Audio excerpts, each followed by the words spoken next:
Hello students, आप सभी स्वागत है मेरे यूट्यूब चैनल पर। आज हम इस वीडियो में क्लास 9th की science chapter number 3 atoms and molecules उसको आगे कंटिन्यू करेंगे। और आज का हमारा जो टॉपिक है डाल्टन एटॉमिक थ्योरी। तो डाल्टन एटॉमिक थ्योरी क्या थी? इससे पहले बेटा हमने पढ़ा है law of conservation of mass, law of conservation of same proportion या कांस्टेंट प्रोपोर्शन पढ़ा हमने। ठीक है, आज हम पढ़ेंगे डाल्टन एटॉमिक थ्योरी। तो डाल्टन एटॉमिक थ्योरी होती क्या है? तो डाल्टन एक साइंटिस्ट थे बेटा, उन्होंने हमें बताया था कि जो आपका स्मॉलेस्ट पार्टिकल होगा, यानी कि यूनिट होते ना building block, unit building block जो होंगे वो आपके एटम होंगे।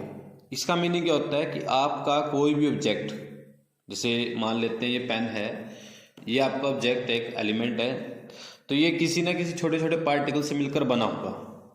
ये जो आपका मार्कर है, पेन है आपका, ये भी किसी छोटे छोटे पार्टिकल से मिलकर बना होगा। तो उन छोटे छोटे पार्टिकल को हम क्या बोलते हैं? उनको बोलते हैं बेटा एटम।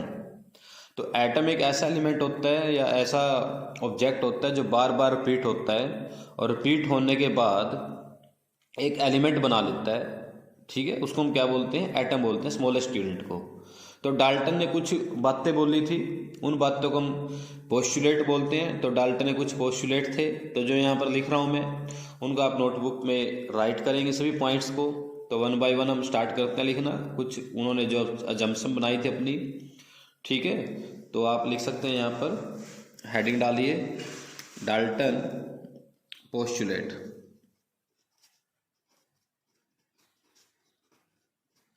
डाल्टन पोस्टुलेट, ठीक है, आप यहाँ पर हेडिंग डाल सकते हैं, या फिर अजम्पशन भी बोल सकते हैं इनको, कि उन्होंने एज्यूम किया था कि ऐसा कुछ होने वाला है। ठीक है, तो पहला जो अजम्पशन उनका वो क्या था? देखिए, all the matter is made up of the very small particles called atom. पहला पॉइंट तो ये बोल दिया था कि जो भी सारे मैटर होंगे, all the matter is made up of very small particles, ठीक है, called atom। उनको क्या बोला गया? एटम बोला गया बच्चों। ठीक है, तो जो भी पार्टिकल होंगे या मैटर होंगे, जो आपका ऑब्जेक्ट होगा वो किससे बनेगा? आपका एटम से बनेगा। स्मॉलेस्ट यूनिट क्या होगी उसकी? एटम होगी। ठीक है, दूसरे जम्पशन क्या थे उनकी? जो ये एटम होंगे इनको आगे डिवाइड नहीं किया जा सकता बेटा। Atoms can not be divided, can not be divided, आगे इनको डिवाइड नहीं किया जा सकता। ठीक है, तो तीसरी जो जंक्शन थी वो क्या थी? Atoms can neither be created, can neither be created nor destroyed. ठीक है, इस बात का मीनिंग क्या होगा कि एटम को ना तो बनाया जा सकता है और ना ही खत्म किया जा सकता है। ठीक है, सिर्फ क्या होता है, उनको आप एक फॉर्म से दूसरी फॉर्म में कन्वर्ट कर सकते हैं, यानी कि उनको मिला सकते हैं, कोई बड़ा ऑब्जेक्ट बना सकते हैं। ठीक है, आप एटम को कहीं से बना नहीं सकते और ना उसको खत्म कर सकते हैं, तो रहेगा वो जरूर। और इसी को इन्होंने क्या बोला है, ये जो लाल ये पोस्टुलेट जो लिखा है ना मैंने, तो अगर आपसे पूछे कि डाल्टन एटॉमिक थ्योरी का कौन सा पोस्टुलेट कंजर्वेशन ऑफ मास से रिलेट करता है, तो ये किससे रिलेट करता है? ये कंजर्वेशन ऑफ मास से रिलेट करता है बच्चों। कंजर्वेशन ऑफ मास किससे रिलेट करता है? ये कंजर्वेशन ऑफ मास से रिलेट करता है। आप इसको ध्यान रखेंगे, याद रखेंगे कि atom can neither be created nor destroyed. उसके बाद बात करते हैं हम, जो इसका फोर्थ पोस्टुलेट था, atoms are of various kind. ठीक है बच्चों, कि एटम जो होते हैं ना वो डिफरेंट डिफरेंट टाइप के हो सकते हैं, और there are as many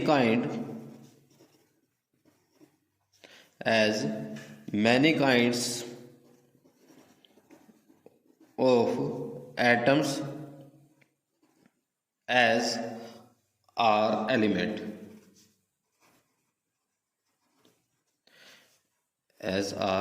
element, इसका मीनिंग क्या होगा यहाँ पर कि आपके जो एटम है वो डिफरेंट टाइप के हो सकते हैं, बहुत सारे।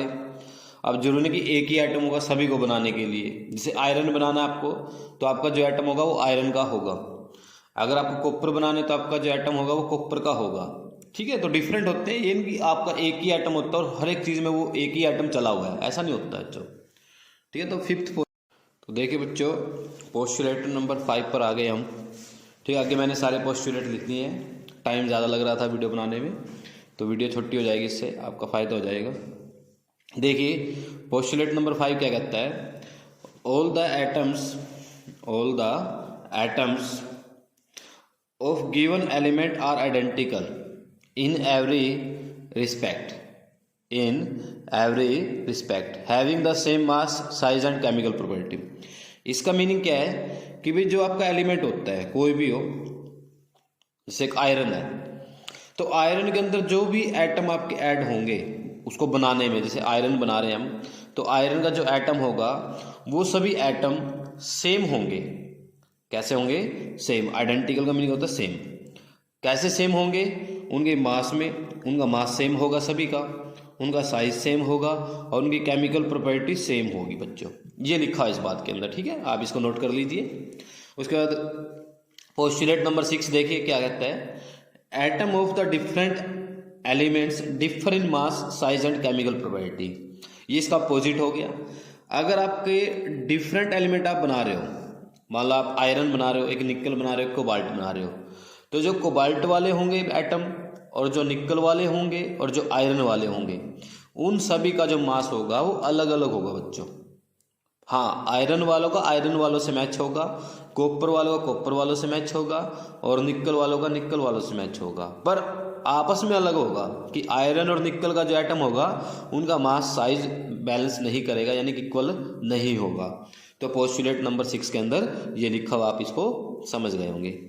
पोस्टुलेट नंबर 7 देखिए क्या कहता है, यानी कि एग्जाम्पल नंबर 7 है, ये क्या कहती है, chemical combination between two element consist in the joining together of atom of this element to form molecule of the compound. तो जो केमिकल कॉम्बिनेशन होता है, ठीक है, यानी कि कोई आपको कंपाउंड बनाना है, तो हम क्या करते हैं, दो या दो से ज़्यादा एटम, उनको हम क्या करते हैं, जोड़ देते हैं बेटा। ठीक है, एक मॉलिक्यूल बनाने के लिए कंपाउंड का एक मॉलिक्यूल बनेगा, उसके बाद मॉलिक्यूल जुड़कर आपस में कंपाउंड बना लेंगे। तो जब हम एटम्स को जोड़ते हैं, डिफरेंट हो या सेम हो, वो अलग अलग होते हैं, तो हम क्या करते हैं, एक मॉलिक्यूल बना लेते हैं। तो मॉलिक्यूल किससे बनता है? एटम के कॉम्बिनेशन से।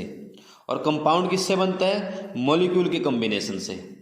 ठीक है, तो आप समझ गए ये भी पोस्टुलेट। उसके बाद पोस्टुलेट नंबर 8 देखिए, the number and the kind of the atom in A given compound is fixed. ये बड़ा इंपॉर्टेंट है भाई, पूछा जाएगा। जो नंबर और काइंड होंगे एटम के, यानी कि किस तरह का एटम और कितने नंबर ऑफ एटम हमने ऐड किए हैं, ठीक है, एक कंपाउंड बनाने के लिए, वो क्या होता है, फिक्स होते हैं। ये हम पढ़ चुके हैं बेटा पहले भी। ये हमने कहाँ पढ़ा है? कांस्टेंट प्रोपोर्शन वाला जो ला था ना, उसमें पढ़ा था। तो अगर आपसे पूछा जाए ना कौन सा पोस्टुलेट डाल्टन एटॉमिक थ्योरी का कांस्टेंट प्रोपोर्शन के साथ मैच होता है, तो ये पोस्टुलेट आपने लिखना है बच्चों, ये वाला पोस्टुलेट नंबर 8। तो मैं यहाँ पर लिख देता हूँ, ये किसके साथ मैच होता है? Constant proportion. ठीक है, लॉ ऑफ कांस्टेंट प्रोपोर्शन के साथ ये मैच होता है बच्चों। ठीक है, इसको याद रखेंगे आप, पूछा जाएगा आपसे, एनसीईआरटी में क्वेश्चन है ये। क्वेश्चन नंबर 9 देखिए, क्वेश्चन नंबर 9, पोस्टुलेट नंबर 9 देखिए, atom of the same element can combine in more than one ratio two form more than one compound. ठीक है, अगर आपका सेम एलिमेंट हो, ठीक है, उसके जो एटम होंगे वो कंबाइन किए जा सकते हैं more than one ratio two form more than one compound. एक एटम को हम अलग अलग कंपाउंड बनाने में, अलग अलग कंपाउंड का मीनिंग है, जैसे आपको वाटर बनाना है तो वाटर में हाइड्रोजन कितने ऐड हो रहे हैं बेटा, 2 ऐड हो रहे हैं, ठीक है। अब आपको कोई और एटम बनाना है जिसमें हाइड्रोजन का यूज होता है, फॉर एग्जांपल NaOH बनाना है, सोडियम हाइड्रोक्साइड बनाना है, तो उसमें आप हाइड्रोजन काउंट करेंगे कि 1 ऐड होता है। तो अलग अलग कंपाउंड जब बनाते हैं तो आपके जो एटम होते हैं उनकी रेशियो अलग अलग हो सकती है, पर सेम कंपाउंड में सेम रहेगी बच्चों, याद रखना इस बात को। अलग अलग कंपाउंड में अलग अलग हो सकती है। तो ये आपके डाल्टन एटॉमिक थ्योरी के पोस्टुलेट्स थे, आप इनको राइट करेंगे अपनी नोटबुक में, ठीक है। बड़ा इंपॉर्टेंट क्वेश्चन है, पूछा जा सकता है आपसे, ठीक है। कोई ये पूछा जा सकता है कि कौन सा पोस्टुलेट है जो law of conservation of constant proportion के साथ मैच होता है, या कौन सा लॉ है, या कौन सा पोस्टुलेट है जो कंजर्वेशन ऑफ मास को रिप्रेजेंट करता है। तो postulate number 3 conservation of mass को रिप्रेजेंट करता है। Postulate number 8 law of constant proportion को ऐड करता है, यानी कि डिनोट करता है। तो आप इसको समझेंगे, ठीक है बेटा। इसको आप राइट डाउन कीजिए, उसके बाद हम मिलते हैं अपनी नेक्स्ट वीडियो में। Thank you for watching.